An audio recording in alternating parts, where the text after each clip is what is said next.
If you are an event marketer for a company and you are hosting your own events or you are sponsoring and exhibiting at other conferences, this is a big piece of your playbook. I asked earlier in the chat, as an attendee at certain events, what were some big takeaways this year? You have far too many people that are running the same playbook, the same event, the same booth, because they've always done it. You know why majority of people go, and you know why they visit trade show booths. Give your customer what they want. You have to give to get. Good to see everybody here. Rob, good having you in here, my friend. Mandy, great to see you. A lot of returning people, some new people here. This is great. Excited to get going today. Hope Very everybody likes my great to see Christmas. everybody. How do you feel about wrapping up the year? This is our last episode, 2024, leading. I Yep. mean, we're already planning for 2025. We've got some great shows coming up for sure. I feel really good about it. It's a lot of what we're going to talk about today is kind of like learnings from 24, how to apply it to 25, what's important. But overall, I think it's a really good time for events. So like, I mean, I know I'm excited about it. You are, our team is, everybody seems pretty encouraged. So no, I think it's great. Absolutely. All right. So before we get into learnings, 2025 stuff, just for funsies, right? And I would love everybody to chime in the chat too. What's like a big core memory that you created this year? Oh, nice. Core memory in the chat. And then any, would love to know where everybody's from, what part of the world, what they do. So what would, like, for you, Matt, what was like a core memory or like a huge accomplishment that BMC, you're never going to easy. forget? We threw our own host event this year for the first time ever. That's definitely a core memory of mine. We definitely landed the single largest job that we've ever produced this year, right? With IFS Unleashed. That was massive. We've never done anything like that. And we executed it just so well. So I was so proud of the Perfectly. Yeah. team. So I would say, yeah, I mean, those two for me are probably two really proud things. I think it's great that you ask because sometimes you do all these things and you just keep going and keep trucking. You Yeah, actually, yeah. absolutely. Yeah, Yep. you just keep going and you don't even like get a chance to celebrate. And I think the Agreed. Event Marketing Congress was easy, my huge win. I mean, Yeah. this is like a pie in the sky idea that we've had for a while because if anybody knows about Event Marketing Congress, we created this really private VIP community of directors of events, global event directors, and such. And we brought 25 of them in to Orlando and we had a full on think tank. So, no selling, no sponsors. It was just 2 packed days of problem solving, networking with each other, supporting each other. Yeah. And there was just so much learning. And still to this day, we're getting feedback and from all of those attendees and being Oh, able yeah. to build these like really close relationships with everybody has been so meaningful. And it's like, okay, our concept is proven. We know that this works. And so we're excited for what's coming for 2025 as well. And I see Mandy said here, Mandy said she has FOMO from not being there. Mandy, don't worry, you will get an invite this year. Mandy, So I'm going to send you the hope the save the timing's dates. right. We got some Yep. cool stuff happening. All right, everybody. Welcome to our live version of Event Marketing Redefined. This is our year-end chat. There's going to be some 24 takeaways where we'll talk about some strategies and how to take those takeaways and utilize and leverage them in 25. You have myself, Matt Kleinrock, right? I'm the CEO of Rockway Exhibits and Events. And then we have the lovely Coty. She is our director of marketing at Rockway Exhibits and Events. One of the things that we want to do to kick off is I have some data. I was at an industry conference 2 weeks ago, the EDPA, Experiential Producer Designer Association, and some data was presented. I want to start with this data, very basic form of it, of things that I think are important. So 1 is to network with peers, 2 is to learn, 3 is new contacts, and 4 is face-to-face interaction, right? So those 4 are the core key answers, majority of why people attend conferences and events. All right. Second, they said, why do you visit a booth? So with conferences or events that have trade show booths, why do you visit a booth? Well, they visit a booth for content and education. They visit a booth to demo a product. They visit a booth based on the overall look, feel, and vibe. And then 4th is giveaways. Of course, don't love that one, but giveaways, right? So what I would perk everybody's ears to is This is a huge piece. If you are an event marketer for a company and you are hosting your own events or you are sponsoring and exhibiting at other conferences, this is a big piece of your playbook to benchmark and learn from, right? So you know why majority of people go and you know why they visit trade show booths. So one of the big things you're going to hear over and over again today is this concept of like, give your customer what they want. You have to give to get. You don't want a transactional methodology. You want kind of like more of like I keep using the word relational, but like a relational Gotta be type intentional. approach. Sure. Intentional, relationship driven style approach. Now, Um, before you move on, I just want to touch yeah. on something. You mentioned the giveaways that you don't like it. Do you want to explain why? Um, yeah, I mean, look, I think there's a fine line with giveaways, right? So if you just line your booth with a bunch of crap, some of it's interesting, some of it's not. There are some people that will come by just to go get those giveaways. Where I do Mhm. like giveaways is thoughtful, intentional, high-end giveaways. I think those can be utilized and leveraged the right way.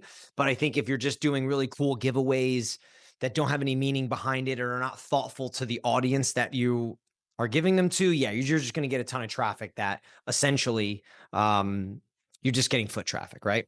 Yes, Mandy just Um, said swag hounds, low value engagement, and Swag that couldn't hounds. be more accurate. Wow, Mandy, I'm gonna make a hat or a We're shirt. stealing that one.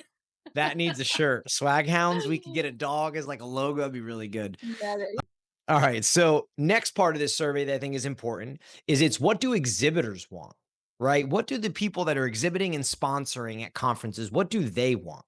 So number one is they want sales and they want pipeline. They want to meet with existing customers face to face, get with them one on one. They want to create brand awareness. They want leads and they want new relationships. Okay.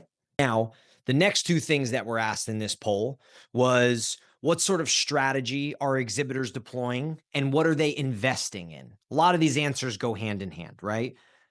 So, number one is lead gen. Everybody's investing and strategizing to create lead gen and to collect data. Another strategy that's being utilized is content and media, the setting of booth meetings, and then this concept of engagement and fun.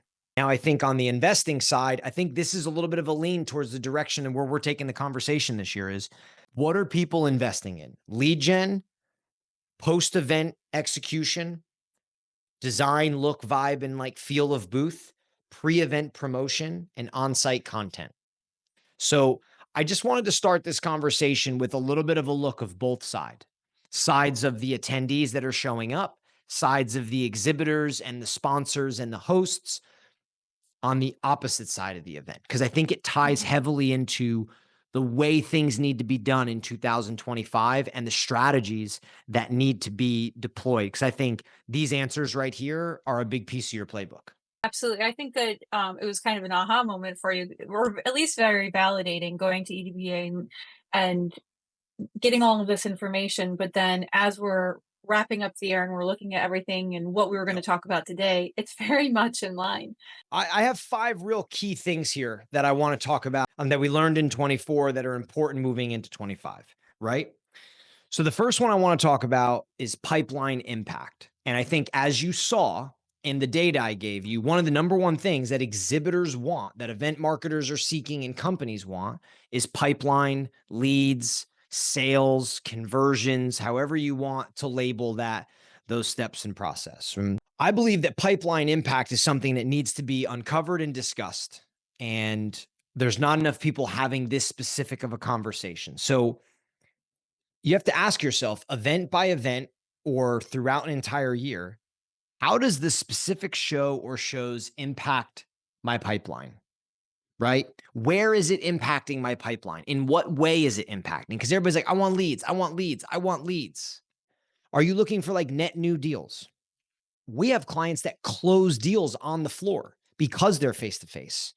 Are you looking to get in front of a lot of current customers and increase your average sale with them, increase your lifetime value with them? Are you looking to take window shoppers and turn them into conversions? People that are kind of looking at you, looking at your product, your service, and then they're like, right? They meet you, they have a good engagement with you, then they convert, then they want to book a meeting. Are you looking at just like old customer resurgence? People that maybe you've worked with, they do a very low volume, or people that you used to work with had a falling out, but then you get back with them and then you can increase their business. Are you looking to accelerate deals? This is a big one for a lot of people where they have Mhm. stuff in their pipeline, they see somebody and that deal accelerates quickly. Are you looking for referrals? Are you looking for partnerships? I think that is a long list of the type of pipeline that can be created when you're exhibiting or when you're hosting your own event. And what you need to decide is, are we focused on one of them? Are we focused on two, three, or four? We've worked with people that are focused on many because it's happening for them at the show. And then we've worked with people that are only focused on one because that is the predominant nature of the interactions at this show. So I think that is my first big key point with pipeline impact. You need to figure out show by show what is going on at this show, because then once you can build your strategy, you can build your approach, you can focus in on saying, if this is what we're going after, let's truly focus on it. Absolutely. Now, along with that, though, and I know we're going to talk about stakeholder alignment at some point, but that really does go back to why are we at these shows and what are we hoping to accomplish and what's trackable versus what do we know is a completely intangible number that we have to go based off of gut. Yep. Jennifer St. James said in here, we have 7 different verticals and our goals change with each. That's crazy. That's a lot to have to manage. But when you're intentional in your approach and how you're showing up to the event, you can hopefully streamline that. Yes. So Jennifer, like, I mean, that's a great case of saying we have 7 different verticals and our goals change with each. So for each, you should be looking at each vertical, each show and deciding, where is pipeline impact coming from? Because you're going to have some shows where it's like net new deals. You're there, there's net new deals, you're focused on it, your conversations are built around it. Then you're going to have some shows where it's like a whole bunch of customers that are cruising around, a whole bunch of, right? You're having different, so it's just, there's a lot of different things happening. You have to decide what that looks like. Too many people are going to shows, not really understanding it, and they say they're just looking for leads. So I'd like to see clarification there. And we've done this with our customers. We've built strategies around it once we define what kind of pipeline impact is truly possible. Another point on this, leading and lagging KPIs. So once you have figured this out, you need to create some leading and then some lagging KPIs, right? So leading would be like, I don't know, let's say we're looking for net new business. And let's say that we're looking, like a leading KPI would be to set 50 meetings on the show floor. And that for every 50 meetings, that's a leading KPI. The lagging KPI would then be that you are going to convert 10 of those at 20%, right? So kind of what you're tracking to understand, are we having success? And then really the last piece of this is to measure accordingly. Don't over measure, but certainly don't under measure, right? So when we're talking pipeline impact, let's understand when you're going to these events, how are you impacting pipeline? Build a strategy and approach around it. Don't do stuff that doesn't make sense. I tell the story all the time on a call with a customer talking about their show and the strategies in the booth. And I said, hey, it felt like from the conversation that they had a lot of current customers that come to the booth just in discussion. But everything we were talking about was like these new demos and signing new people up. And I had the event marketing person, I had the VP of sales, and I said, hey, quick question. Do you see a lot of current customers at this show? One said yes, one said no. Then they both started laughing. Long story short, we got to the bottom of it. There was a lot of customers at that show, Mhm. but we were not building a strategy for it. So now we're able to build a strategy, fold that into the design of the booth, fold that into the execution of the booth. So now when current customers came up, they had a real way to engage them specifically for what they were looking for. And that to me kind of defines It why was pipeline impact's important. with similar situation just to them at too though is the more that you have a clear outcome that you're trying to get in the beginning, it's easier to track at the end. And for that situation, we've that client specifically year over year, if we're talking about the same one, year over year has shown growth in their leads and their Yep. sell up opportunities and their revenue overall because we went in more intentionally. We were able to track Yep. it and they knew what kind of outcomes that they were looking for. They were able to plan the space and the flow a lot better so they could have more one on one conversations with their existing clients, a little bit an off site event now Yep. too, that's more of a VIP thing. Just so much that kind of grows and you're able to go back to your stakeholders and prove the concept. All right. Let me go to my second one here. So my second one moving into 25 is essentially that it's this idea, and I've been working on this and kind of ironing it out, but essentially events are a catalyst for relationship building, right? And relationships equal pipeline, right? I know that people have superior products and good tech and all of that stuff. But for the most part, majority of us work in commoditized industries to a degree. There's someone else that does what we do. They do it similarly. We may do it better, but that means you're still commoditized. So my point is, events are a catalyst for relationship building, being face to face, being in person, experiencing things together expedites relationships. It's a catalyst for forming a relationship versus email, phone, Zoom, whatever you want to call it. And when you build Human to human relationship, connection. yeah, Yep. and when you build rapport and when you experience things together, what ends up happening is that turns to pipeline. It turns to partnerships, it turns to referrals, it turns to, Loyalty. yeah, new business. It turns into so many different things. Second point on this, you have to give to get at your events. So whether you're hosting an event or whether you're exhibiting at an event, it goes back to, why do people attend? They attend to network with peers. They attend to learn. They attend for new contacts. They attend for face-to-face interaction. Nothing in there says that they want to buy your shit, right? Nothing in there Yeah. says that they want to turn into pipeline, that they're dying to book a meeting. None of it. So my point here is give to get at your events. Give your attendees, give your customers what they want. Be that person, be that catalyst, be that platform, stage, be the one that orchestrates that for them in your engagement, in your host dinners, in the parties you throw, in the booth, and the way you set up your style of your engagement. And this to me is a really big piece in now what I'm calling the old playbook versus the new playbook for events. Transactional versus relational, we'll call it. And I have another piece on that I'll get to later. And in the theme of events are a catalyst for relationship building, I'd add this. Events are a touch point in a much larger series of touch points in the sales and marketing channel. You don't need to transact at the event. You don't need to sell someone at the event. You need to make a good impression. You need to give them networking with peers. They need to learn. They need to meet new contacts. They need good face-to-face experience, interaction. It's a bit of an impressionable moment where you have I would call it a high touch point because you are in person. And if the more we start viewing events this way as a catalyst, I think the better off we'll all be. Any thoughts on that, Coty? Absolutely. No, I think you're absolutely right. I think this word catalyst has come up in a lot of our conversations Yeah. lately, right? And it's those little moments of you connecting, like I said earlier, human to human. It's so much more valuable and it really does drive a lot more loyalty. And you're able to almost like get to know the person way better and solve their problem instead of Mhm. just trying to sell to them or at them. Agreed. But before we move on to the next point, I asked earlier in the chat, what were some, as an attendee at certain events, what were some big takeaways this year? Rob said this, and I think that this is really spot on. Quality content and networking gets you to return to the event next year. And I think that that's so true, especially for those that are hosting user conferences or their own summits or their own events, right? Really putting together great content that speaks to your audience is absolutely key. We do this a lot. Yeah. We did this with Event Marketing Congress. We built literally our entire content agenda around a simple one question survey at the time of registers Yeah. when everybody registered, and it was spot on. We were able Yeah. to solve problems. We were able to touch on things that they needed. Another really, really good comment was from Matt Sproles.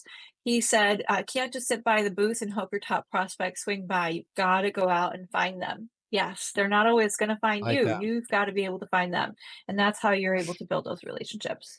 I saw Matt, I saw that comment by you, but in my chat, it just says MAT and then it goes dot to panelists and everyone. And I was like, did I write something? Like when I first saw it, because it just came across the screen. You got a great name.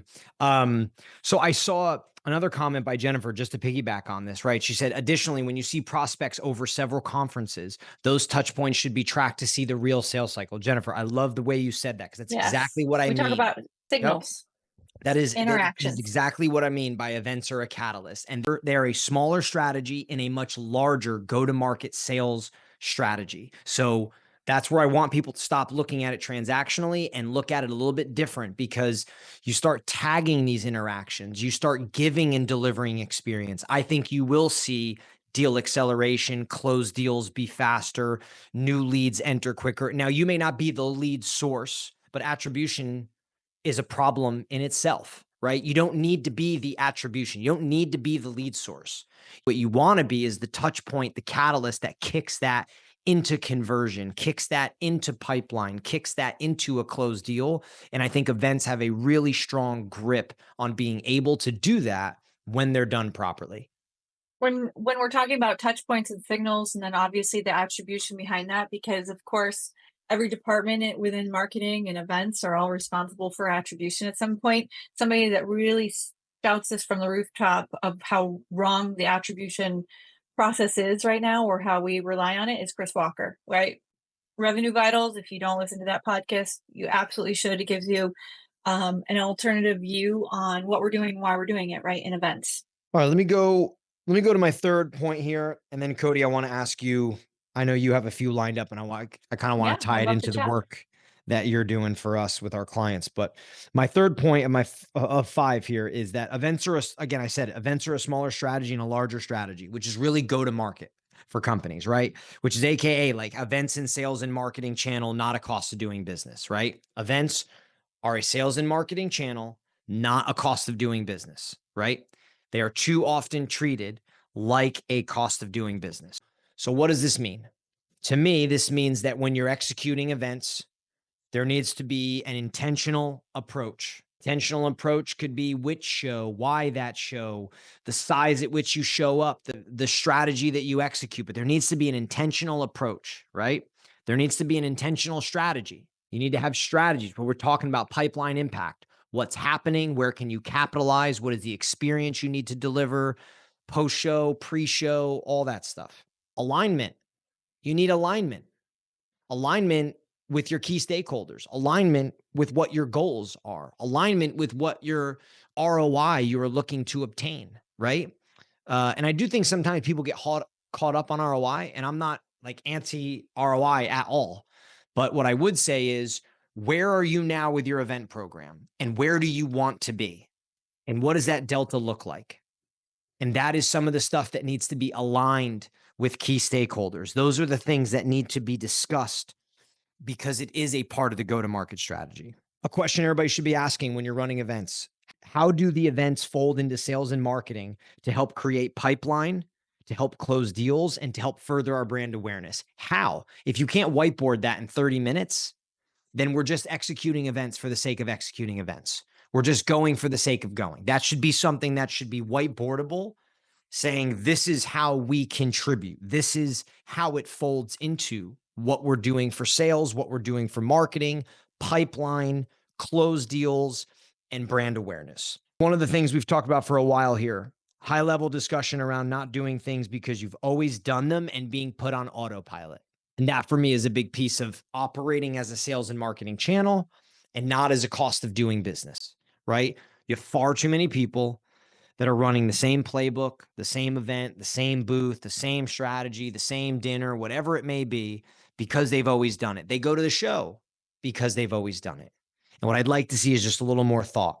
And then my last thought on this, it's this idea, and we've faced this recently and for quite a while now, which is some of these conversations are not something that all event marketers or directors or planners or managers are having to deal with day in and day out. It is not really their job, right? Their job is the execution side. They may be thinking of this stuff and wanting to get this stuff done, but they got to go up through stakeholders to get it done. And what my advice is, run this up the ladder, right? Because we have talked to people who are like, hey, it's not really my job. I'm not going to be able to influence this change. I just kind of need to get here with a new design. But this other stuff, this core stuff that we're talking about, pipeline, relationship building, the delta between where your program is and where it should be, how it contributes to go to market sales, and it's not really being discussed. Run this stuff up the ladder. Find a key stakeholder in sales or marketing that can help be an advocate for you, because if you start talking about some of this stuff, you will get the right person's attention at some point in time who can say, hey, yeah, we probably should be pausing here for a little bit. We probably should be thinking about, does this whole strategy align, and are we doing things the right way? And are we deploying this 25% of total marketing budget effectively and the right way? Absolutely. And I think that depending on how your department is ran, it will determine like how difficult it is to run it up the ladder, right? And there might be Yes. a level of confidence, right? Are you confident enough and comfortable enough to find somebody, within the stakeholder realm that you can have these conversations with? And if you're not yet confident, learning the language, speak their language. What are the metrics that matter to them that they're focused on? Yep. And tie it back to the event that you're trying to run.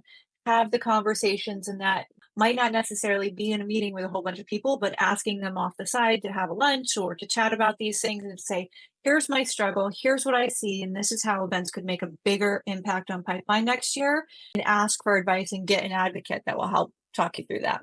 So those are 3 of my 5, right? We talked about pipeline impact. We talked about events being a catalyst for relationship building, and then relationship equal pipeline. We talked about events are a smaller strategy and a much larger strategy, which is essentially go to market and sales. Coty, you work with a lot of our customers. You are on a lot of calls. You are helping them build strategies, engagement, themes, ideas, the nitty-gritty of understanding their customer and ways that they can go out there and engage with them and have success at the shows. So what's one thing that you've seen, big takeaway from 24 that's important rolling into 25? There's so many, right? But if I broke it down, I think the first one that was like the biggest aha for me, at least, working with clients and seeing how there's so many different types of departments, right? There's an event marketer that's also the director of marketing that does it all. And then there's others where there's an event marketer, marketing department, and then there's a marketing department, right? The one big takeaway that may seem obvious to some and may be completely impossible for others, depending on the structure, but getting this marketing, sales, and event teams completely unified in collaboration. You can save a lot of time, a lot of energy, ad dollars, and budget when you can, whenever possible, try to have a collaborative type of campaign, right? Think of an event as one part of a larger campaign. And that can be hard, right? The marketing team will come up with a cool idea and want to run that some ads for that. The sales team have their own scripts that they use to kind of go out there and prospect and build relationships. And then the event teams relying on coming up with their own individual ideas to tell their story, their brand story. But I've found with a lot of our clients, something that resonates a lot is when we come up with one concept that not only serves the event that we're talking about, it also serves the offsite event. Maybe it's a specific theme that ties into their entire brand. That theme can then be used as ad campaigns throughout the year. It also, I'm going to use an example for a client that they're in the security business. And so we decided to come up with like almost like the superhero theme. The superhero theme turned into awards that they can give to their existing client base, a dinner that has some cool badges and some cool themes at the event as well. Very themed event. Now the sales team have scripts that's kind of like a, hey, if you want to be a part of our, if you want to be the next superhero, come and join us, right? So having a unified theme that really supports all departments ends up being not only fun to come up with and it's very impactful, it just really saves in terms of redundancy, and you guys aren't putting 3 different campaigns that don't tell a whole story together. So that was a really big takeaway, and that has been incredibly impactful for many, many, many of our clients this year. Love that. I want to give a quick reminder, everybody, if you have any questions, I know there's some good chat in the chat, but if you have anything specific that you're hearing us talk about, an issue that you're facing, if If you disagree or you're like, hey, I've dealt with this, I've done that, it didn't work, I would love to hear it. So put it in the Q&A. The Q&A is down at the bottom. It's the box with a question mark says Q&A, load it in there, or just ask in the chat. Ish will find it. She'll send it over to us. But we will 100% for the next half hour take any questions as we keep rolling through this. Love to take them. So fire away.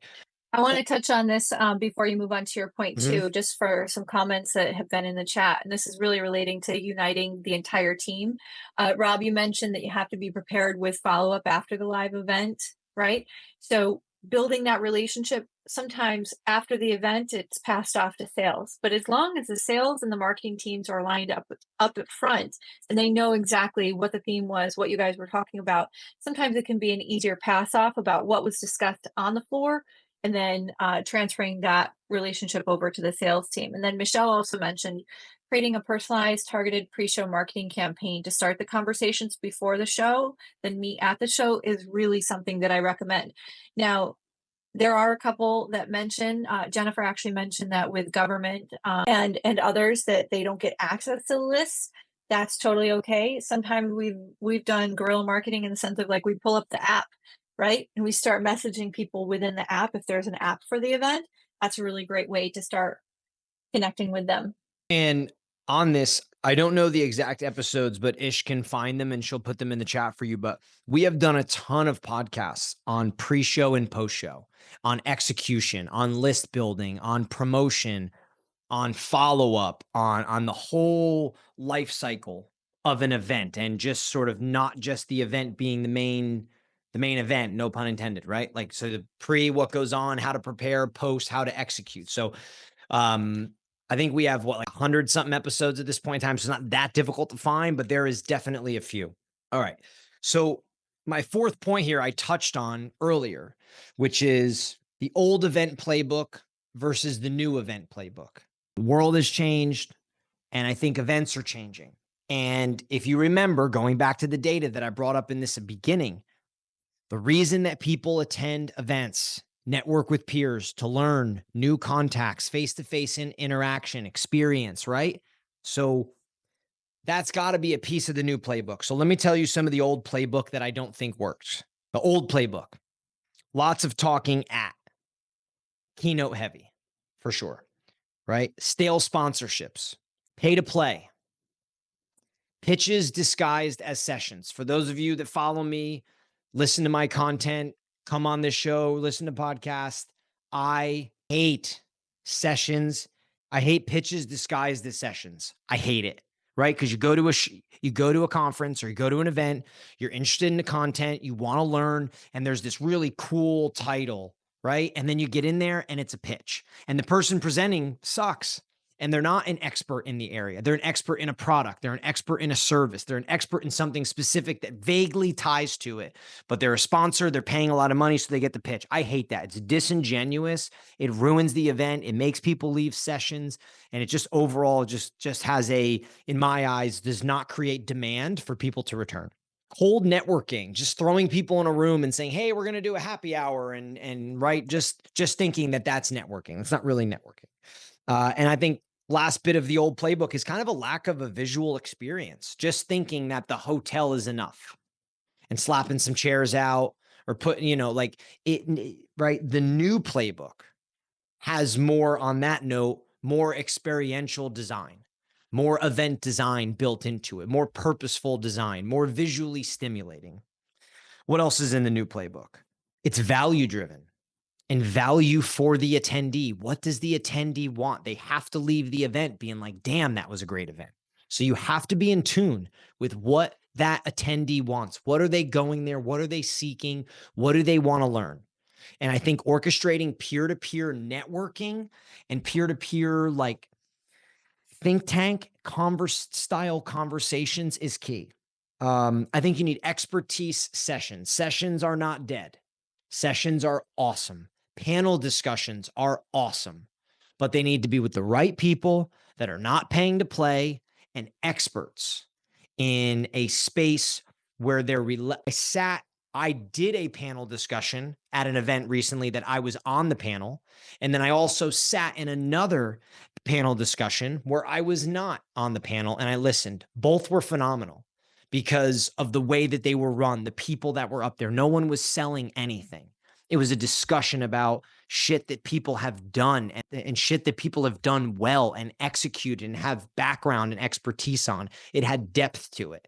That's what events need. What else is the new event playbook? Curated and intentional networking. And this is difficult. It is hard to orchestrate networking, but I think you really, again, you have to know your attendee. You got to know their profile. You know, we joke all the time. There's a big difference between engineers and salespeople. They are two different beings, right? So you have to know your audience. You got to know what they're seeking. And then you can set up intentional networking for them and curate it so that they get the most out of it. And then the last one I have here, Coty, for the old versus the new event playbook is community building. I think trying to create sense of community, a sense of belonging at events for everybody in that industry, I think is huge. And I'd love your thoughts on that because obviously you ran Yeah, ENC community for us and we building, talk a lot about definitely this. speaks to my heart when it comes to just my career in marketing in general. And community building is key. But what I've really found, the most successful communities and the most successful events and networking isn't always quantity and how many heads you have in there, right? It's much more about who you have in the room, even if it is only 15, 20 people. You can have much more meaningful conversations. You can tailor the conversations and the content around those people. Um, I feel like it's less noise, right? It's less busy and it allows for more time with each person. Yeah. So that's probably my biggest takeaway when it comes to the new playbook.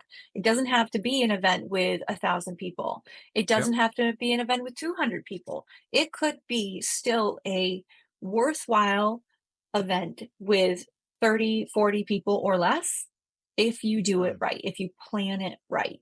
Agreed. And I think one of the big things that goes into this with events is that the world has changed, right? We're more connected than we've ever been. The internet is more I'd say like mature for a lack of better term. Sales and marketing has drastically changed in the last 10 years. So events have changed. So when you go to an event, you got to deliver people an experience that they can't get at home. You have to make it worth their It's while. got to be authentic too, Yes. right? Yeah, People want 100%. human to human authentic connections versus just like bland salesy. You got to be able to take a bite out of Yep. it and feel like it's a really good interaction. Coty, give me one more for you. Give me another takeaway from 24 into 25 here.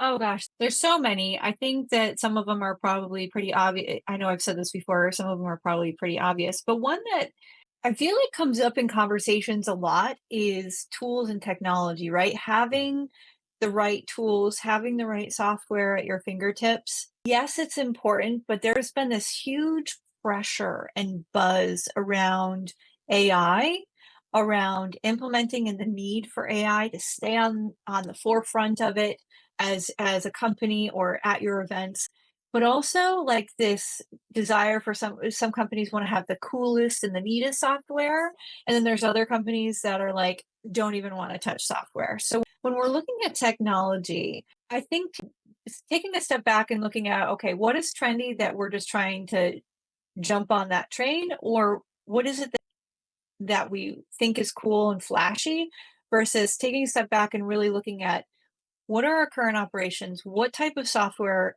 will fill a real gap that we have and not just create more of a cumbersome process, a clunky process, more a level of like intense investment, right? Some softwares cost crazy amount of money and it's very hard to get the team to Yeah. adapt to them, right? Whether it be a certain, you know, high level CRM or some sort of AI tracking software or automations, whatever that might be. But really focus when you're doing your research, focus on what are your key problems that you're trying to solve with said software, and where is there redundancy when you're bringing in when you're trying to match up softwares that you already have or processes that you already have. But when we're looking at on the event floor, do you need all of the coolest scanning stuff and lead captures, or do you need something very, very simple that's easy for everyone on the floor to utilize and to be able to pull the data that you need to track at the end? I liked it. I like that you brought that one up because I think we have had a lot of conversations about tools. We've had a lot of people ask us about tools. We've shared different tools. We've brought people on with different tools to have discussions around them. Um, they are useful, but you need to make sure that they are impactful, that they are implementable, right? That you can actually use them. I think Mandy just wrote here. She said, agreed. Dipping my toe in AI-based ROI capture at shows with tools like Zenus. We've worked with Zenus, right? We've deployed Zenus Mhm. before, and still determining. She's saying, I'm still determining if there's value there. Just because it's flashy and AI, it doesn't mean the takeaway is truly going to pay off. Mandy, I couldn't agree more. So you have to find Absolutely. out what works for you. You have to find out what you're trying to accomplish. Like I know how AI works and how Zenus works, and I would be asking you, what are you trying to accomplish with Zenus? What are you? It spits out a lot of information, right? You have dwell times. There's a lot of different style things that go in there. You get like people's reaction, happy, sad, all that stuff. I do know that they have that AI piece that helps you with ROI capture. So I would be curious from your side exactly all that you're using and not, and is that the right tool? You know what I mean? That's kind of And the what are you going to do with the information afterwards? yeah, Is that going to completely change your event strategy and your event program for the next yeah. year based off the data? I don't know. So much of it's subjective. Um, we got a question. It's from Emily, but it's more about it says, this has been a great webinar. Thank you, Emily. She says, am I able to access this recording to watch? So Emily, we will turn this into a podcast. So it will be on our podcast probably in a week or so, Cody, right? And then Yeah. I believe we're gonna We put out a deck like we always do with a lot of this information. Yeah, this is a great question. So, yes, we publish it on audio so you can listen, you want to re-listen to it while you're driving in the car. We also publish the full video on YouTube. We also always put together a recap note, so you'll expect that within the week. And then we put together a deck too that might be useful if you want to take this and discuss some of this and roll some of these takeaways to your team, or if you want to revisit it for your 2025 planning, we'll get all of that available to you. And you can always shoot me an email if you guys need anything else. All right, let me get to my fifth point here. So my fifth point is ideas, experience design, standing out, and delivering an experience to your audience is what's winning at events. I truly believe this, right? I do believe that this is what's winning. It is this idea of standing out. It's idea of engaging your customer. It's idea of doing things differently, ideas, themes, driving experience, right? We talked a little bit prior about sales and marketing has evolved and changed between LinkedIn, Zoom info, seamless AI. You can contact anybody and everybody. You don't need to be at the event to meet the net new contact or lead, right? The game has changed.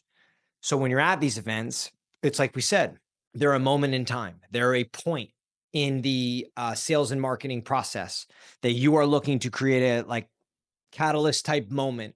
And in a way, create pipeline, accelerate pipeline, create new partnership, add new referral, whatever it may be. That is your opportunity. And I think the other opportunity here is to tell a story. And you tell a story with theme by relaying your value proposition, relaying the problem that you solve, giving the point of view that your company has. This lets people know who you are, right? This lets people know who your company is, what you stand for, what you're about. And if you can do it telling a story, and if you can do it delivering an experience, that resonates with people and people remember that. Story, theme, engagement, and creativity is what attracts and intrigues. So part of this is people just go to booths that look cool when they're on the show floor. It's a minor part, but it's a piece. And then I think the last point on this is the highly curated customer focus, Cody. I think everything that we've touched on is you have to have a highly curated customer focus. Who are they? What do they want? Why are they there? Deliver on those things. Deliver what they're seeking, the learning, the networking, the peer-to-peer discussions, the experience. The more you know your customer, the more. We had a whole discussion yesterday with a potential customer, and we deep dove into what their ICP. Who is this ideal client? Who's on the floor? Is it one type of person, two type of people? Who are they? What's their role? What are they concerned with? What is the problem that you solve for them?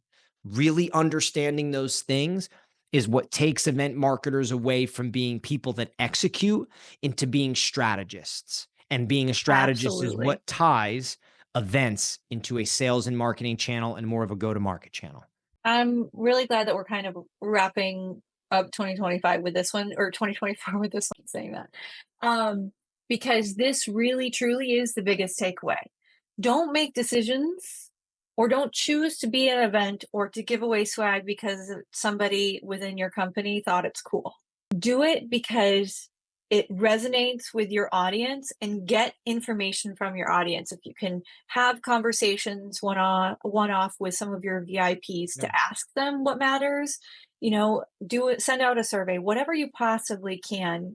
Touch base with the sales teams who really tend to have close relationships with their with your clients. I mean, what matters to them, not just what looks cool or seems flashy at the moment, but if there's no story that connects the dots or no problem solving there to a Yeah. need, it doesn't matter. It's going to be a waste of time. And so always when making decisions, stop and ask, does this make sense for our audience, for the specific audience that we're trying to build a relationship with at this event? I mean, we have those conversations often. Even yesterday, when we had a conversation with one of our clients or potential clients, they didn't know.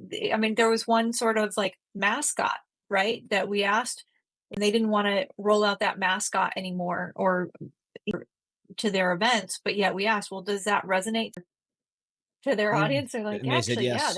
they love Yeah. it. And so why wouldn't we want to, just because you might be tired of it doesn't mean Yeah. that your audience isn't. Yep. So always make decisions based off of your audience and not just feelings in the moment. And data informed decisions is your best friend if you can collect the data. Yeah. I mean, I can't, as we touch on this, just to close, I can't urge it enough. When you do events the right way, when you do this work, when you figure out what kind of impact is being made to your pipeline, when you treat them, where you give yourself an opportunity to build relationships at your events, right? When you understand events are a smaller strategy and a larger, when you're curated with your customer, when you run the new playbook, these things work. We've run them with our customers, the ones that fully listen and fully want to go down this path. And we have seen big results for them. When people attend an event that you host that's run this way, they get it, they see it, it resonates with them. It's a different feeling. When they come to your trade show booth that's driven by an idea or a theme, and the content's curated for them and they're made to feel like they're at home, it's just different. So a lot of this sometimes I think can feel a little pie in the sky for people, but when you do the work, when you build the foundation of these topics that we've been talking on, and then you go execute, the execution is just tenfold better. And I think it really starts to align with sales and marketing, go to market, and saying, okay, events is truly a part of this, and they are a big part of it.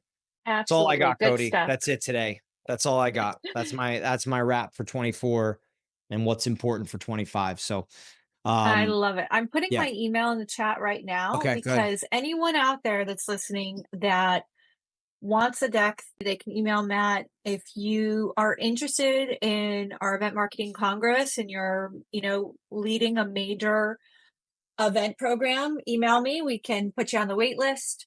As well as that, I mean, next year we've got lots of things planned already for January and Yeah, we have some cool February in terms shows. of the show. So January 8th, we've got a live show with both me and Matt. January 22nd, we've got a rockin' panel. We're going to be covering a few different things with Joe Fetterbush and John Wolf, and you're not going to want to miss that. So make sure you save the date, Yeah. and we'll be in touch. This has been Yeah. amazing. I am Thanks, so, everybody. so incredibly grateful for everyone this year. Yeah. Thanks, everybody. Happy holidays. Glad we got a really good audience today. Good crowd. Thanks for showing up. Like I said, write to us, contact us if you need us. And we will be back in the new year with more good content. Thanks for listening. Coty, thanks. Good show today. Bye. Thank All you. right. See you.